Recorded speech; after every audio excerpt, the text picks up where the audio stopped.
Karena kan Pancasila lahir sebagai falsafah pembebasan bagi rakyat, khususnya mereka yang miskin dan masih terjajah oleh kemiskinan, ketidakadilan, dan berbagai pembelengguan atas hak-haknya untuk berpartisipasi dengan setara dalam seluruh proses politik, ekonomi, dan pembangunan kemajuan bangsa.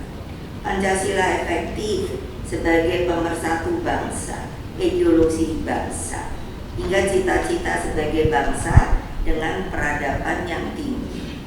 Undang-Undang Dasar Negara Republik Indonesia 1945 sudah mengandung gambaran ideal tentang sistem politik kita, pemerintahan, sistem ekonomi. Ekonomi kita tuh apa toh? Ekonomi gotong royong, berdiri di atas kaki sendiri, dan tanggung jawab negara terhadap rakyatnya. Keberpihakan negara terhadap fakir miskin, jaminan hak asasi manusia, hingga hal-hal strategis terkait pergaulan antar bangsa. Nah, saya nanya sama Pak Mahfud waktu di Rakernas, kalau masih ingat, karena beliau ahli hukum. Saya sampai nanya gini, Pak Mahfud, benernya kita nih masuk warga mana toh? Warga negara mana sih? Kok kayaknya kita tidak mendapatkan hak itu? Ayo. Terus saya disuruh mulut saya maunya disuruh tutup. Saya bilang loh, TSM tuh memang ada kok. Kenapa kalian gak berani ngomong?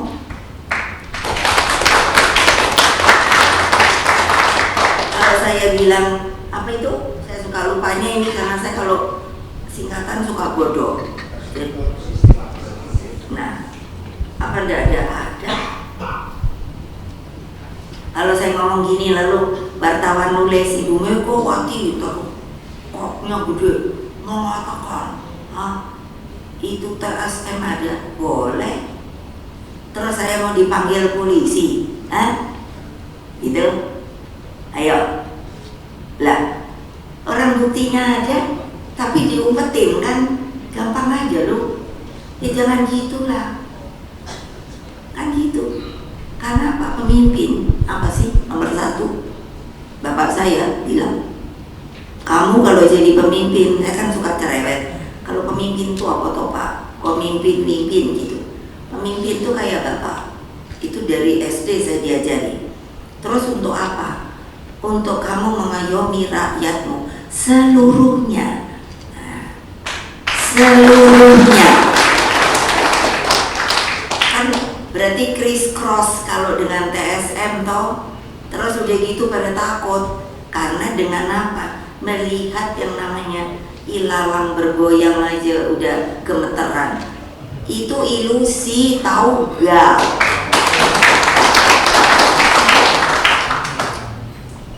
Ntar aku ngarang deh, namanya lagunya, koknya, ilalang yang bergoyang.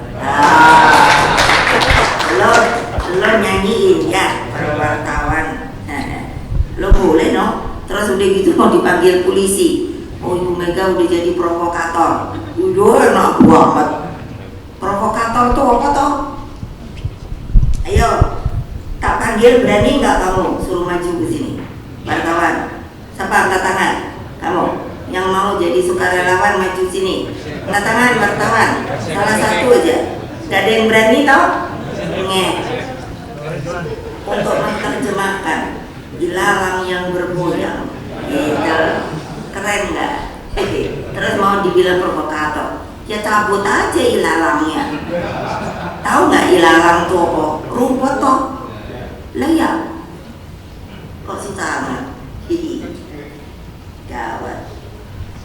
Itu kan bisa juga sebagai kalau umpamanya sandi, itu sandi negara loh. Lalu saya jangan dilupakan Presiden kelima Republik Indonesia. Oh keren toh. Menguasai seluruh aparatur negara. Iya tuh, gile. Jadi terus saya dipikir nggak tahu. Ya tahu lah isi perutnya. Makanya saya bilang, wahai ilalang yang bergoyang, enggak, tunjukkan bagian rendah dirimu, jangan hanya mengadakan kekuasaan yang tidak akan langgeng.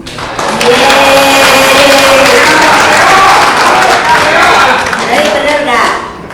Ini gak ada yang berani. Kalau kamu wartawan tuh, wah itu datang sini, ayo, gak ada yang berani. Tenang dong. Terus cuma maunya panggil gitu. Apa KPK? Syukurin dah, terjirat dah. Aku tuh sampai pikir, aduh, Republik Indonesia ini Pak, aku ngomong aja kalau tiap malam sama beliau, lucu deh Pak, orangnya tuh ngomong wah, kayak apa namanya sumo-sumo tuh kan buat-buatnya gitu, untuk menunjukkan kayaknya wah, orang supaya takut. Ya KPK. Kok KPK salah? KPK ya, itu saya yang buat. Mana mungkin saya nggak tahu isi perutnya orang saya yang buat gitu loh. MK saya yang buat, bukan sombong. Tanya dah siapa yang buat. Jadi ya saya tahu aturannya, harusnya bagaimana, tidak boleh dimanipulasi, bla bla. KPU, nah kemarin, coba gile nggak? Ini saya ngomong gini kenapa? Karena saya warga bangsa. Sedih saya melihat yang namanya pemerintahan Republik Indonesia. Itu kan bagian. Kok begitu ya? Pusing saya. Padahal mestinya mengayomi, memberikan, tadi saya ngomong mana masih terjajah oleh kemiskinan, ketidakadilan, dan berbagai pembelengguan atas hak-haknya untuk berpartisipasi dengan setara dalam seluruh proses politik, ekonomi, dan pembangunan kemajuan bangsa. Kayak nggak retoris, kan retoris banget toh, tapi itu sebenarnya hakikat gitu loh.